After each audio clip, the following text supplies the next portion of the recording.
So welcome guys, this is P Motovlog 077. गोजोन मोनाबिलिनि हामलायनायजों गोसो गोरबो सिंनिफ्राय बयनिसिमबो हामलायनाय जासिहरबाय। आं दिनै बेसेबांबा गोबावनि उनाव मोनसे हार्ट पेन खन्थाइ लानानै फैलायबाय। आसा खालामो नोंथांमोना जाबाबो जायाबाबो जोबजासिम नायलांना आंखौ सापर्ट खालामगोन होननानै। सो दे बिदिब्ला खन्थाइखौ जागायजेननोसै। खन्थाइनि मुं दाहा। खन्थाइखौ लिरदों आं प्रान्जय बसुमतारी। दाहा दाहा जिख्लाबसे लेखा बिलाइनि सोमोन्दो बादि आंनि नोंनि जारिमिन। गोसो जाबा खनखांनाय आरो गोसो गैयाबा सिफ्लेना गारनाय। सोखो मोखो बे संसारनि मोनसे दाहा आंनि, जायनि नोजोराव बेसेबां बेसेन बे बुजिगोन गोनांथिया बेसेबां आंनि।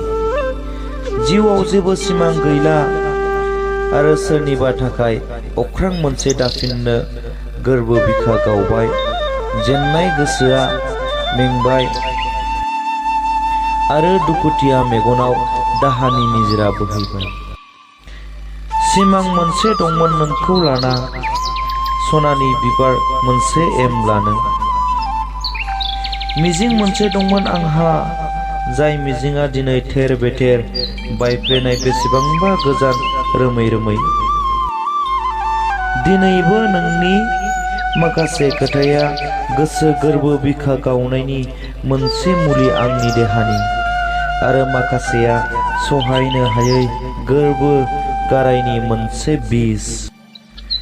आं बुंना लाया जे आंनि मा बेसेन नोंनि नोजोराव, सानसे बुजिगोन नोंबो सैथोआ बेसे। जिउनि आद्रा नोंनि अनगा बे जोनोमा गासैबो फेलें आंनि नोंनि जारिमिन, आरो फैमालनि मोनसे जोबथि दाहा आंनि गावनाय बिखायाव। एसेनोसै। खन्थाइखौ मोजां मोनदोंब्ला लाइक कमेन्ट शेयार खालामनो दाबाव। So thank you for watching my video.